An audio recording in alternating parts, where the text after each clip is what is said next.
And there is no obstacles not to start. I already turned on the recording. And yes, so officially. Good afternoon, everyone. Welcome to Belgrade Legal Theory Group meeting.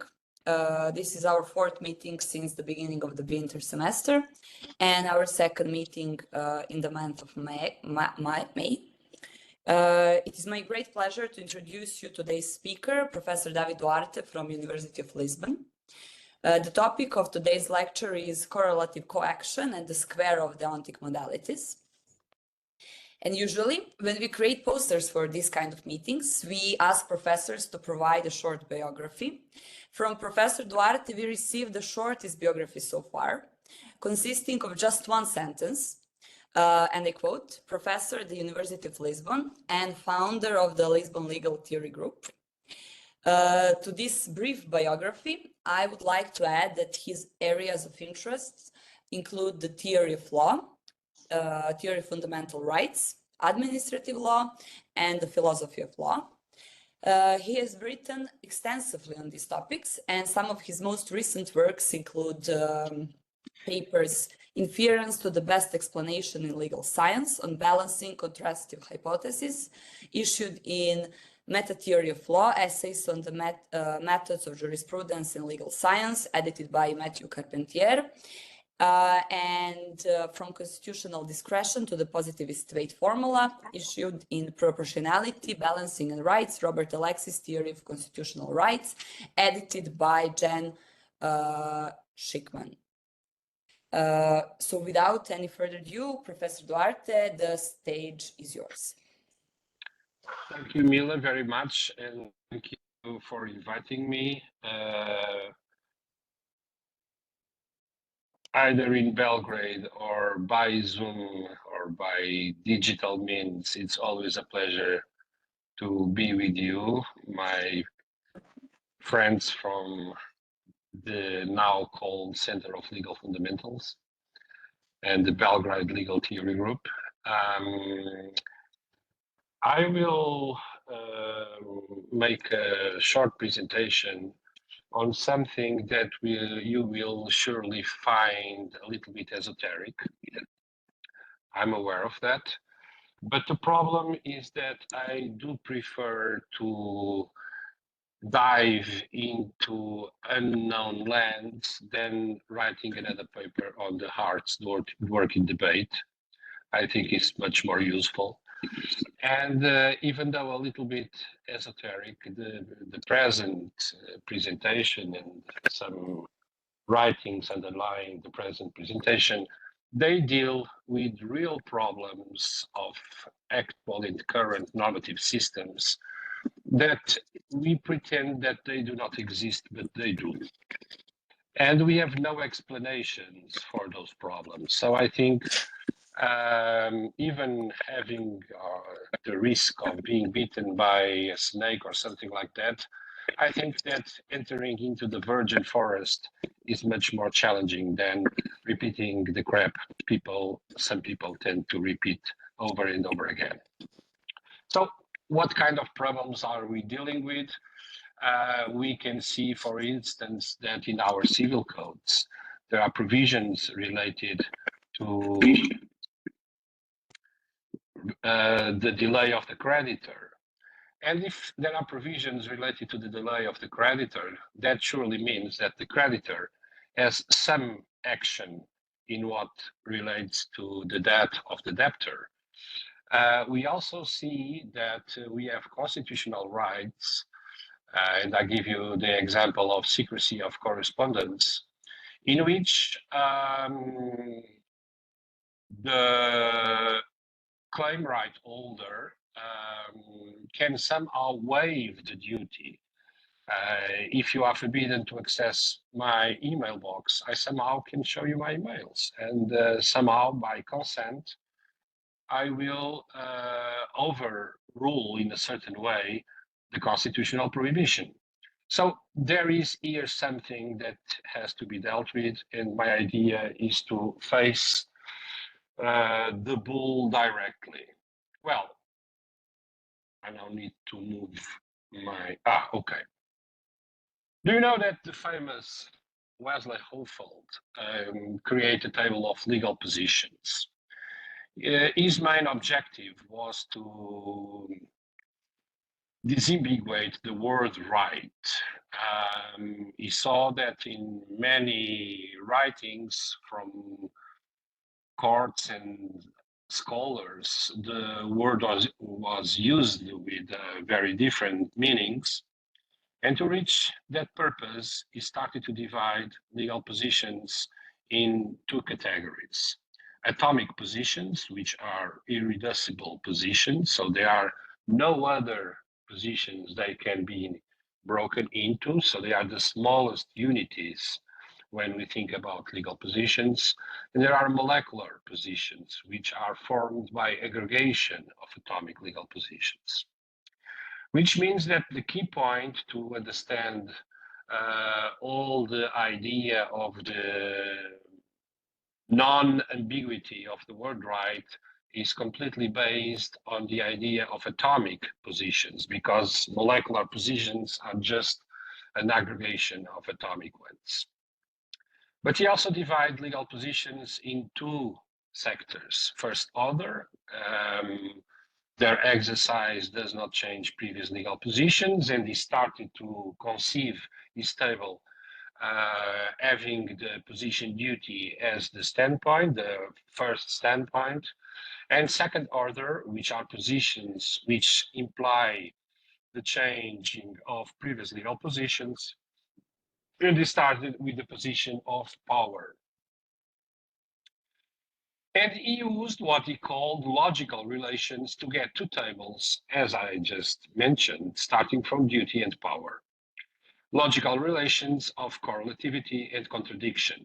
So if you look into the corner, superior corner, left corner of the first order legal positions, we see the position duty, and then we see that the contradictory of a duty is a liberty, and that the correlative of a duty is a claim right, which is one of the senses in which we use the word right. But the contradictory of having a right is not having a right, so this is the correlative of a liberty.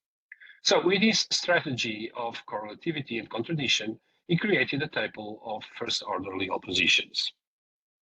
He made exactly the same with power, and power, the contradictory of power is not having power. He called this disability. The correlative of having the disability is an immunity, and the contradictory of immunity is a liability, which is the contradictory of power.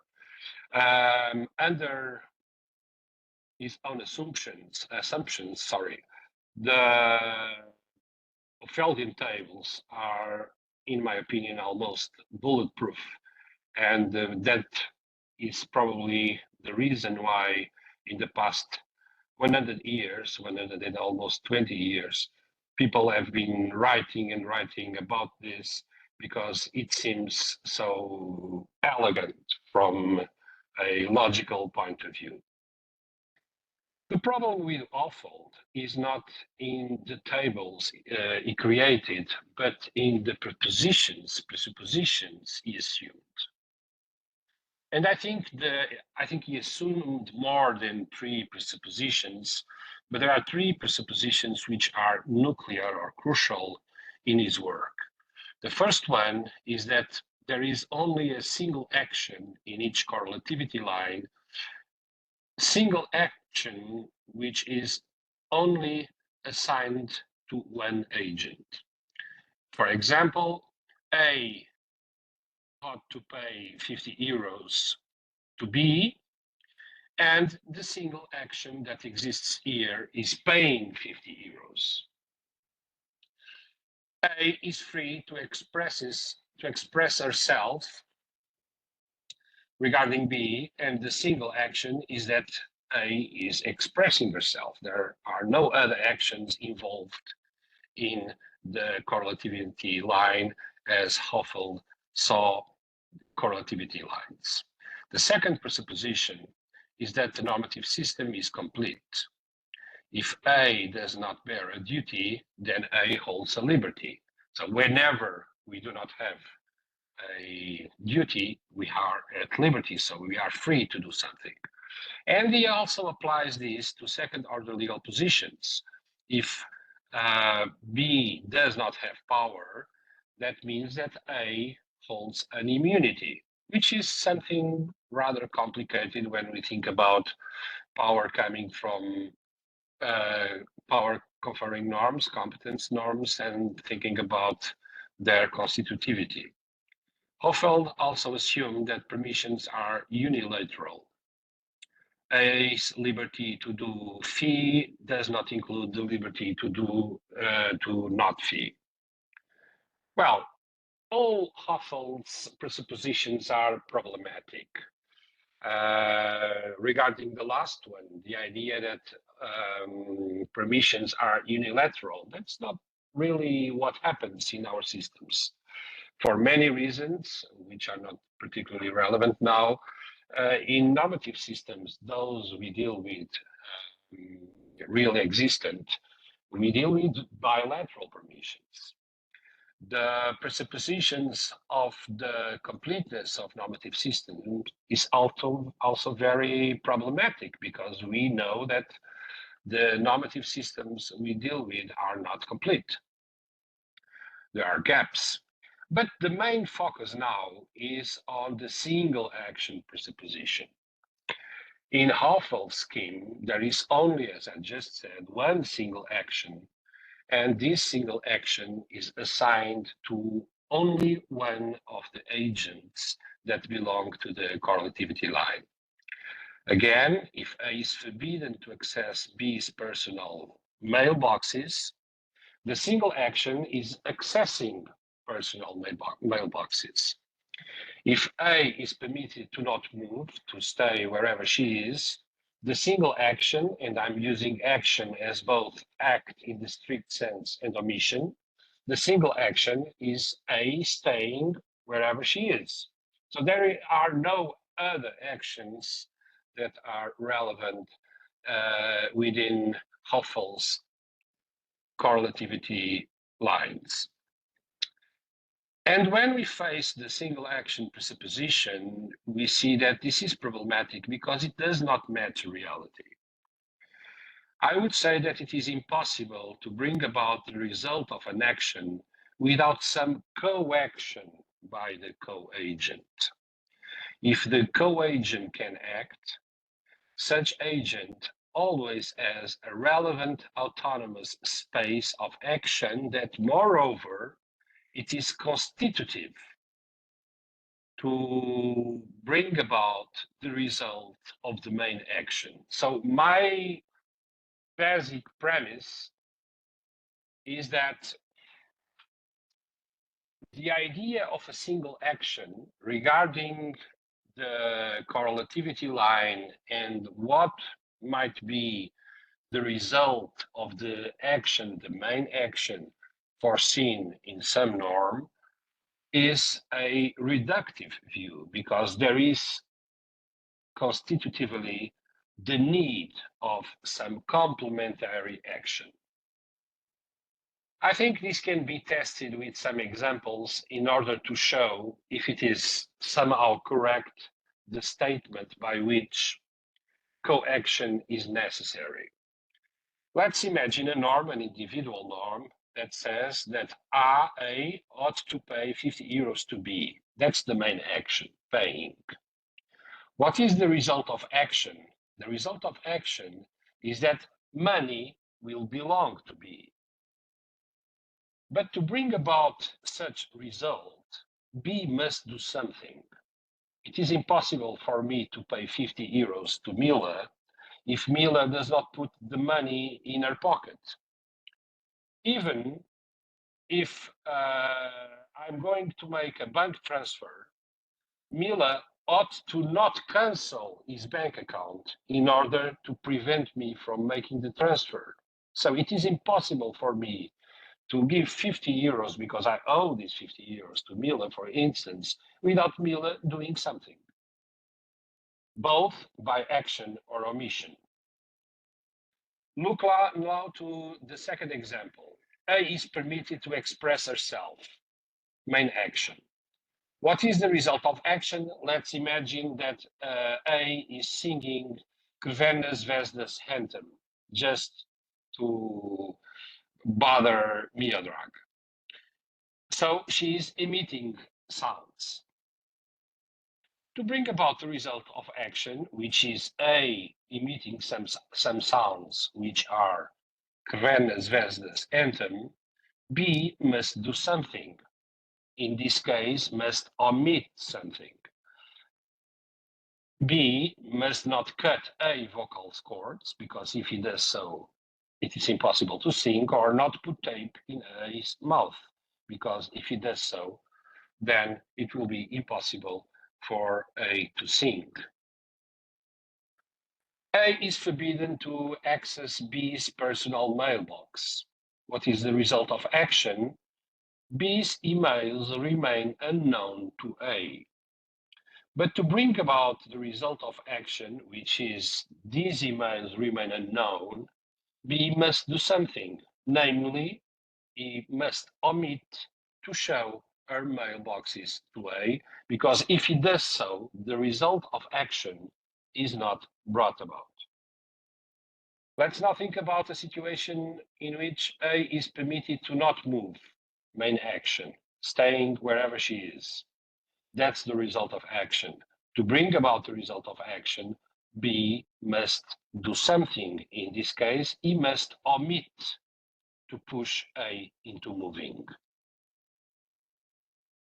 Well, at least in these examples, I think it becomes clear that the idea of a single action is reductive and it does not match reality. For some reason, the other agent, the co-agent, has to do or to omit something in order for the result of the main action to be brought about. So I would say that one of the most important Hohfeld's presuppositions, the idea that there is only a single action, is unreal. And I just gave you at the beginning the example of the delay of the creditor. And we know that it is unreal because our serial codes foresee situations in which the creditor has to do something. That's the reason why he might become delayed into the things he is supposed to do. Well, I think these examples somehow show, they are exemplificative, that bringing about the result of the main action depends always on some co-action. And such a statement seems to be right, irrespective of such main action being permitted, mandatory, or forbidden, and irrespective of such main action being an omission or an act in the strict sense. So my fundamental premise, and which is obviously a negation of one of Hohfeld's presuppositions, is that whenever possible, co-action is a necessary condition for obtaining the result of the Deontic modalized action. Which also means that under this slide, norms contain what can be designated as a sort of shared finality between agent and co-agent. The scheme in this slide, the last line, tries to show what might be the formal representation of an individual norm, saying that whenever there is the opportunity as an antecedent, it is obligatory to A to pay 50 euros to B. The result of action is money belonging to B, because that's what's going to happen when the obligation is complied with. And it's shared norms, shared finality, because B also has to participate on the bringing about of such result, the result of money starting to belong to B. Assuming that all these premises and that the negation of Hohfeld presupposition is somehow correct, it follows that norms incorporate two sets of correlative agents, A and B as agents of a correlativity line. With the same example of the same norm, we see that we cannot describe the obligation of A to pay 50 euros without assuming that B is also a part of the same norm. We can look, for instance, into a constitutional provision saying that the state has the duty to provide healthcare to citizens, and we see again two sets of addresses, primary addresses and secondary addresses. And it also follows that correlativity implies coaction. Both A and B must do or forbear from doing something in order to obtain the norm's result of action, which is the shared finality to both agents. And norms incorporate two spaces of action. The main action, which is associated following Hohfeld's vision to one agent, we might call it the primary agent, and this coaction, which is associated to a secondary agent, the co-agent. The big problem, and that is the point from which I will now enter into a virgin forest, is this poses a crucial question. Which is the deontic status of coaction? Because we saw that the guy that is supposed to pay 50 euros is obliged. The guy that pretends to access the other person's mailbox is forbidden. The person that wants to sing Verweer's Wesde anthems is permitted. But if we are dealing with necessary coaction, we do not have any idea about what might be the deontic status of this coaction. So if we look to the same norm structure again, we know that A is obliged to pay, but what about B? If B has an autonomous space of action in which he somehow can do or forbear from doing something, what is the deontic modalization of this spectrum of possibilities that are related to his or her autonomous space of action? Well, let's now go to the very classic square of deontic modalities.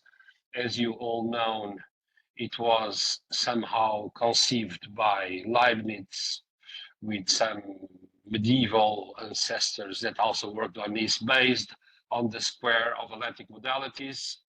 And the square shows us the relations between deontic modalities.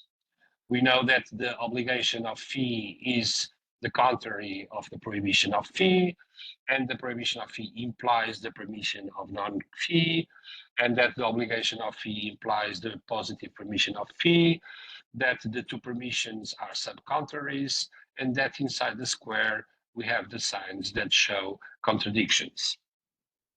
And this is very important for us because from this we start to know that some deontic modalizations of actions create incompatibilities, which is what happens between contradictions and contraries.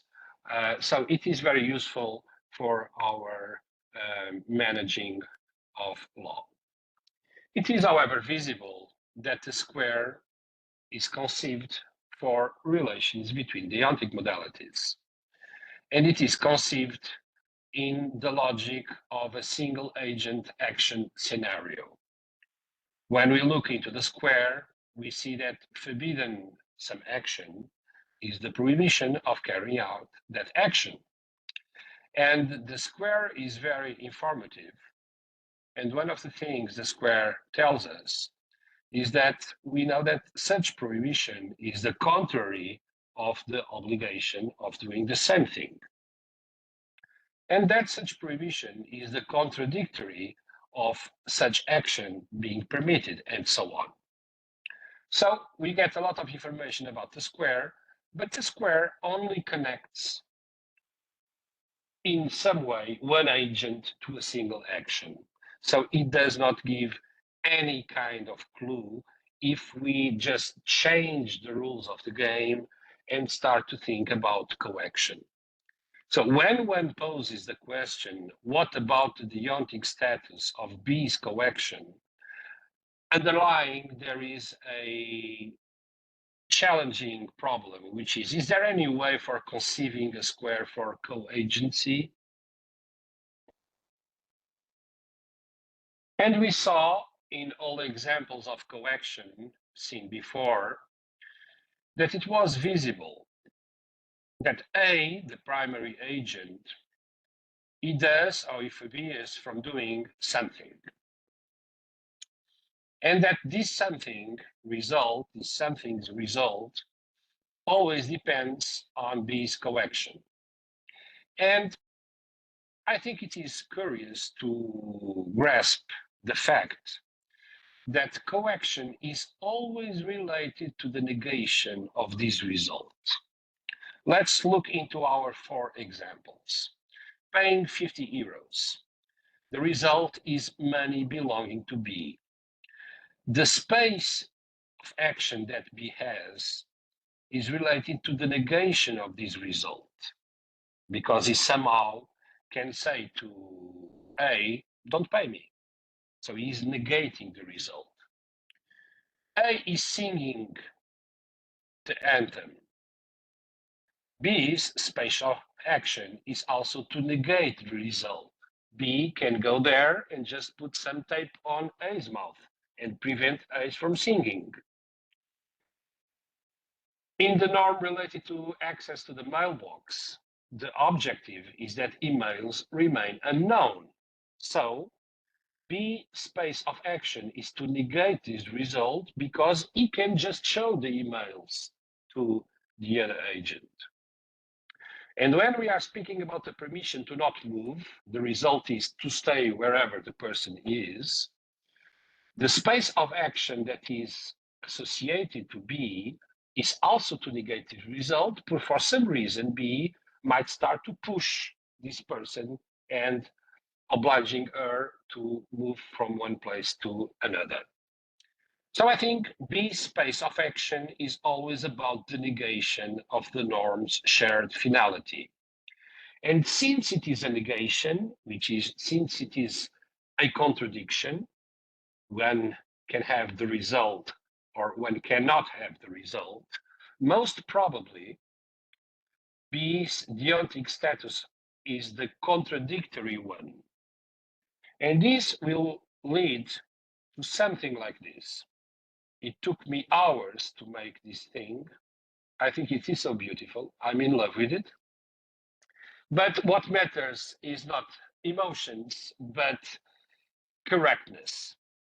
And the main idea is that if all the relation between the primary agent and the secondary agent is a problem of contradiction, most probably these agents are under contradictory deontic modalities.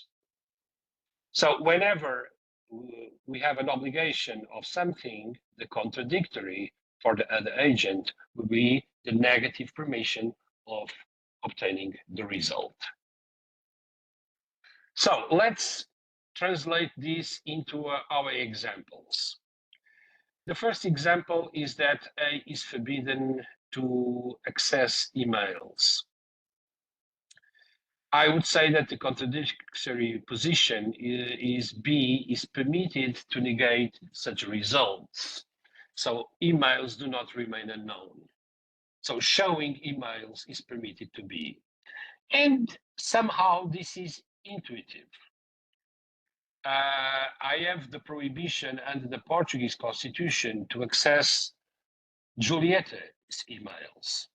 But for some reason, if she wants to show me some email that is in her mailbox, she can do that. So she's permitted to negate the result of action, and nobody would say that she's violating the Constitution. That's the problem of consent. So consent regarding these kind of prohibitions is somehow the expression of the deontic status of the co-agent. He is permitted to negate the result of the main action. Let's now think about the example in which I owe 50 euros to Mila. Probably Mila doesn't want the money. He thinks it's silly. We made the bet, and the bet was silly. There is no reason for me to pay her. So she wants to negate the result of action. So if we apply the contradictory deontic status, she's permitted. That would explain as well all those situations in which we somehow waive a obligation of another party. Now let's look into positions in which the primary agent is permitted. A is permitted to sing, but B is obliged to prevent the negation of the result of singing. So the result is that A does not sing, so I'm obliged to prevent such a result. So that means that I'm forbidden to cut A's vocal cords or put tape on her mouth or something like that. Now A is permitted to not move, and B is obliged to prevent the negation of that result. So the negation is A moving, B is obliged to omit whatever makes A moving. And this would imply, taking all this in consideration, that the idea is that if we are going to think about a model in which we incorporate coaction, and a model in which we incorporate coaction as an autonomous space of action, constitutive, necessary to obtain the norm's result. And we have to think about norms incorporating this space of coaction. And if we go a little bit further and think about what might be the implied deontic status of action, I would say that for these four types of norms, which are varying in accordance with the deontic modalization of the main action, I would say that the co-agent stays in the contradictory deontic status applicable to each situation. So for the first case, B, the A's permission implies B's obligation to prevent what makes non-something to be the case.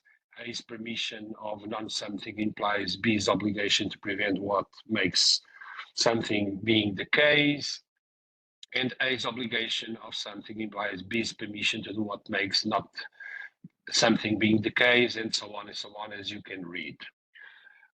Well, this is probably fragile, but my main point here today is not the robustness or consistency of these results, but to call for some attention to something that is a real problem in our normative systems, and a problem I think we pretend that it does not exist. And I think it does exist. And there must be some solution from this problem. And I think this is one of the possibilities to address the problem and to give some kind of answer to such problem. And thank you very much for your enormous patience.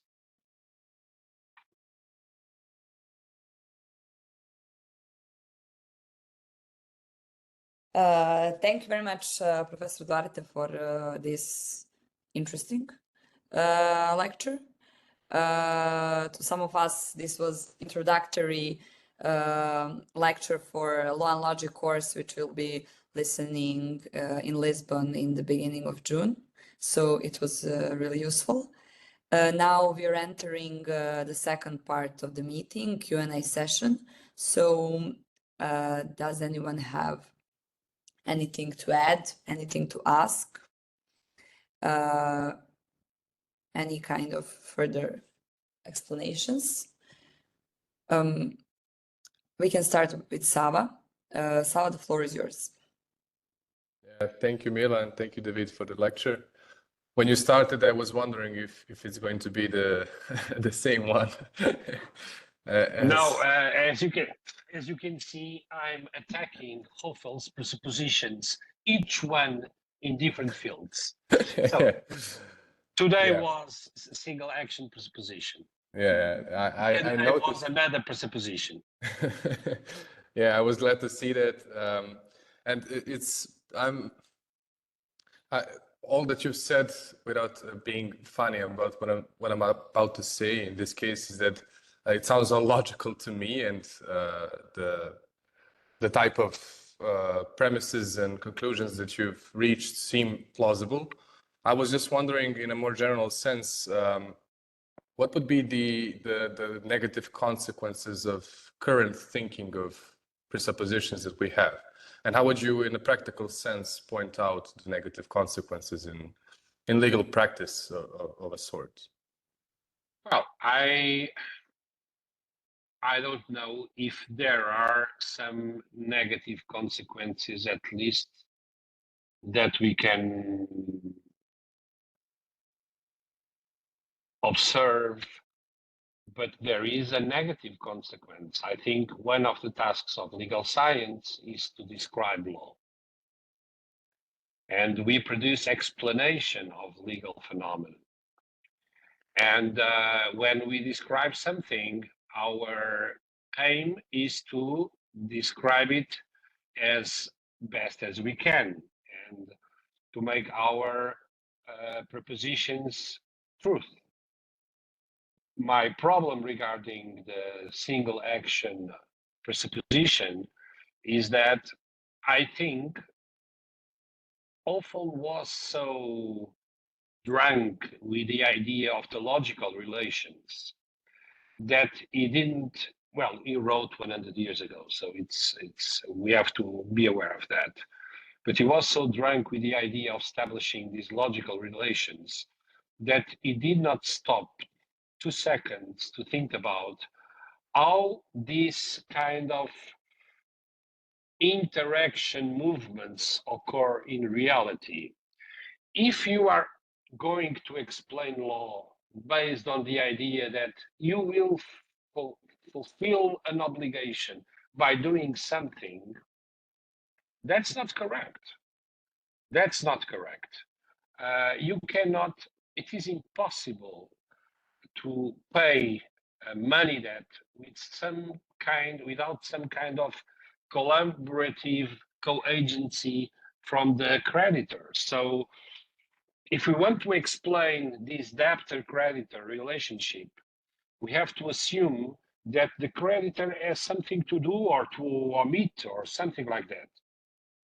So my point is not pretty much on how disastrous are the results if we follow Hohfeld's presupposition, but mainly the possibility that following his presuppositions leads us to a wrong description of law. And we have very big symptoms of that. I gave you the example of secrecy of correspondence, delay of the creditor, and so on and so on. There are some occurrences in normative systems that really show that we cannot deal only with the single action scheme. The That's a very good question. I didn't think about it that way. It can give some fire to my idea if I will find some dramatic consequences of the single action scheme. I will think about it in my further thoughts on these very fascinating issues. But I don't have a specific answer for you now, besides the one I just gave you. Okay, thanks. I also have a kind of follow-up question because I was thinking about what are the practical implications of this model. So, because usually coactors' actions are recognized in law if they're important. So if you have a duty to pay me 50 euros, usually I have my obligations are recognized in law. So do you think that if we recognize this scheme, which is more complicated than Hohfeld explained it, we should make some practical changes in the laws or constitutions? No, I don't think that would be exactly to get to the opposite result I pretend. The idea is description. It's not changing. So, and the idea is to have a scheme that as for the role of being a description is a more correct description of how it already works. I used an example of owing you 50 euros.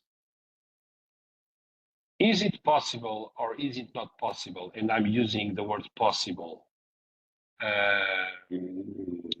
exactly for what it means, that you say me, don't pay me. I don't want the money. And if you do so, imagine I owe you like 50, you are my landlord and I owe you 50 euros or 200 or whatever every month. And you say to me, don't pay me this month. And I won't pay you. What is the explanation for this? The probable explanation for this is that somehow, as a creditor, you are permitted to waive my duty. And if you are permitted to waive my duty, this means that we are now in conditions to explain this. You don't want the money, and the deontic status, it's a permission. So we don't need to change anything. There is nothing to change. Law is an object of knowledge, and we have to access law as it is. But there are some things in law that we do not explain well. And this is a pretty good example. Nothing prevents you under Serbian law to tell me, don't pay me. And probably the reason why you can is that you may say, don't pay me, because you are permitted to do so. In the same way that all the cases of consent, if Giulietta shows me some email in her mailbox, she's not violating the Constitution. I'm not violating the Constitution when the Constitution forbids me to access her email box. So somehow there is a hidden, invisible deontic status of the co-agent that we are not making explicit. So the idea underlying everything of this is to make explicit not only the autonomous space of the co-agent, but at the same time, the deontic status in which such co-agent is regarding this precise space of action. And I will even tell you more. We barely almost touched the point last day here in Lisbon about one of the other presuppositions, Hohfeld's presuppositions. Look into permissions. Look into one single permission. You, Mila, you are permitted to sing. And you want to sing Krvesnes Vesnes Tenton. Okay? You are allowed to do that, so you do that. Mia Drag is not very fancy of you singing such music. And you might remember to put some tape on your mouth. In a Hohfeldian scheme, this situation that somehow Mia Drag is forbidden to do so only exists if it comes from a third norm that explicitly forbids third parties to make any kind of interference with the exercise of the liberty. But now think on the possibility, and this is something I have been a little bit crazy about, that permissions do not exist. Permissions are no other than obligations to third parties. That is, when you are permitted to sing, the legislator is not permitting you to sing. The legislator is saying all the others are forbidden to prevent you from doing something. If this can somehow be correct, you would see that if the real nature of a permission is an obligation directed to third parties, then we would have a much complete explanation for the whole situation. Think about a normative system in which there is a permission for singing and there are no third norms. And the permission for singing is addressed to Mila and everyone, and there are co-agents, all the others. If you just only have the permission, you are totally in a situation in which your permission is useless. Because if there are no third norms preventing others from preventing your exercise of the permission is useless, because Mia Drag is free to cut your vocal cords. Mia Drag is free to put tape on your mouth. So, but when you look, let me give you now another example.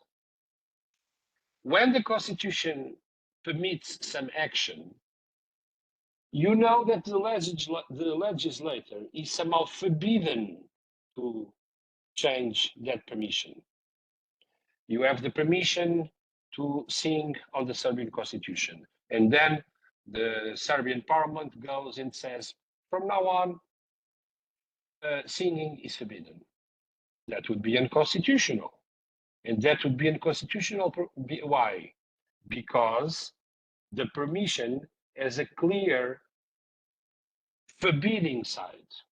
It forbids the legislator from creating the contradictory status. So, if we look into permissions as obligations directed to third parties, many things become much more easily explained. So my answer with all these examples and probably all this mess I'm creating in your heads, I'm sorry for that, is that I really think that the problem exists. I think there might be solutions. And I think that the description we are doing regarding law using Hohfeldian tools is poor. So my idea is to try to get to some point in which we might have not so poor answers. Yes, thank you. Mess in my head is now a bit less, smaller. Professor Ivanovic, the floor is yours. David, first of all, it's much nicer to have you in Belgrade to speak in person. So hopefully to see you very soon here. Until then, we will be coming to Lisbon constantly. Okay, just for the sake of exercising your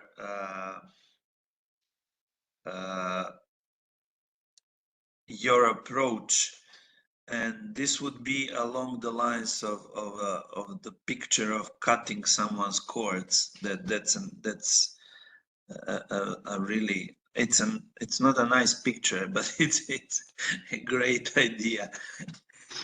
Okay, tell me, what would be the coaction? What would be the coaction in the prohibition on torture? Anna likes the example. Why am I bringing exactly this one? Because unlike in your other examples that you mentioned, me saying you are free to torture me would not waive it in legal terms, legally speaking, would not waive your duty to refrain from torturing me, because that's the status of torture. The prohibition of torture is among those duties that do not have exemptions, at least from a legal responsibility. Maybe in strictly logical terms, you would say that all the rules are defeasible, but it's not. Now it's not the point. The point is that unlike in the other examples, this would not do the job. So can you reconstruct this prohibition along the lines of your cubicle? Well, coaction is related to whatever might negate the result of action. Okay? And if you are forbidden to torture me, the negation of action is that you effectively torture me. So I can say to you, please, Miodrag, do torture me because I'm a crazy masochist and I really want you to do so. And I think we cannot mix two different things, which are the space of coaction and its possible deontic status, and something that you are assuming which might be wrong, which is that some rights are undefeasible. I don't know where do you get the idea that the prohibition of torture is not defeasible. And there is another point on this, which is there are rights which are non-waivable, for sure. But probably the reason why they are not non-waivable, it's related to other factors than this one. I can give you examples of other situations, but using your precise situation, I don't see any reason to say that the prohibition of torture is unwaivable and that the co-agent cannot negate the result of action. As you know, since you are a grown-up as I am, there are many couples that torture themselves for physical pleasure. And that's a poor reality. And what happens is that one of them is negating the result of the norm's shared finality because he says, please torture me, and the other guy just torture the co-agent. So even if we not enter into the problem of the feasibility of norms and so on, I don't see why torture is not a waivable action.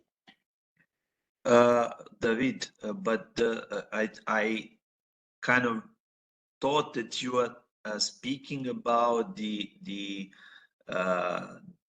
actions as part of the entire scheme of legal statuses. Obviously, people do torture themselves, I don't know, privately without without exposing such thing to publicity. But the thing is that whether there is some legal consequence of because you were saying, for instance, I can tell you stop paying me monthly rent, and this is something which I'm completely allowed by Serbian law, and also it's completely allowed by Serbian law to show to anyone your personal emails and so on and so forth.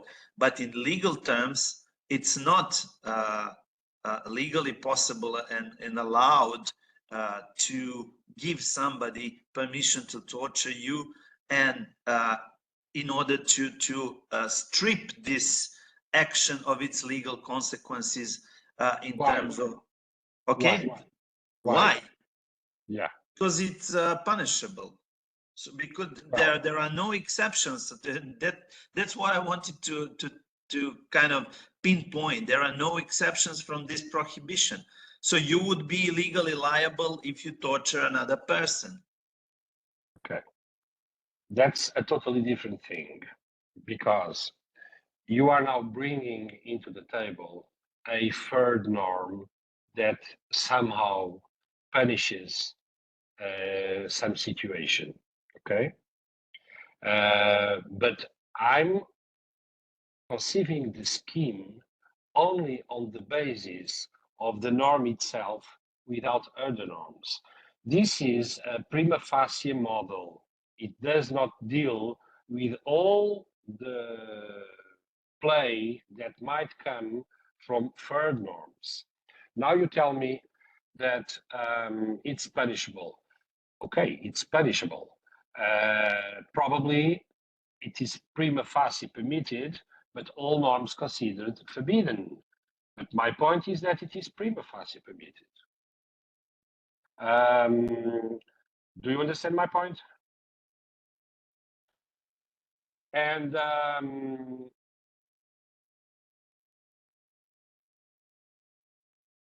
I don't see that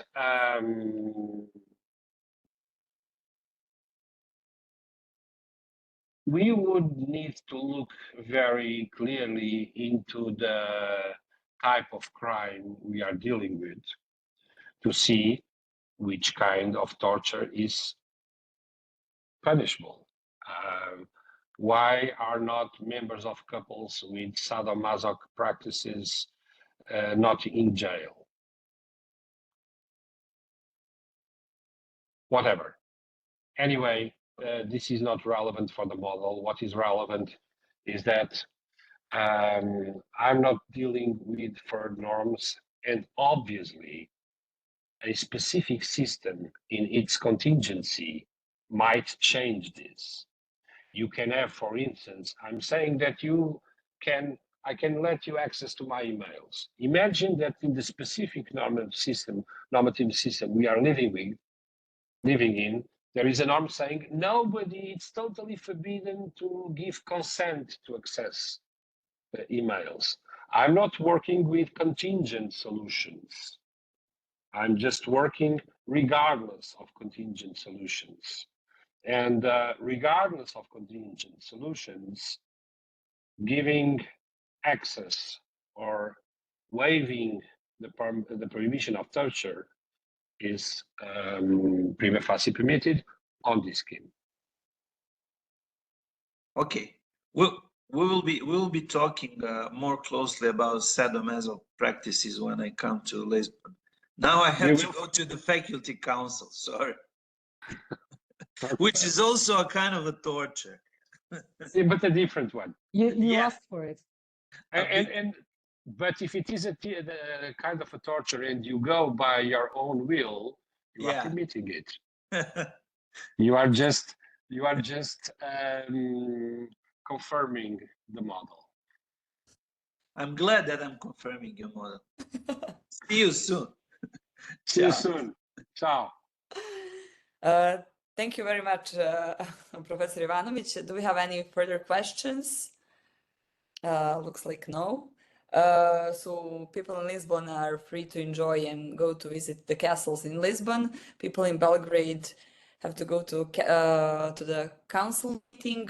We hope to see you in 2 weeks in Lisbon and in November in Belgrade. So have a nice rest of the day and see you in 7 days for another Belgrade Legal Theory Group meeting, which we start Professor Grafen from University of Surrey. All the best and see you soon. Thank you, very David. much. Thank you. It was really interesting. Thank you.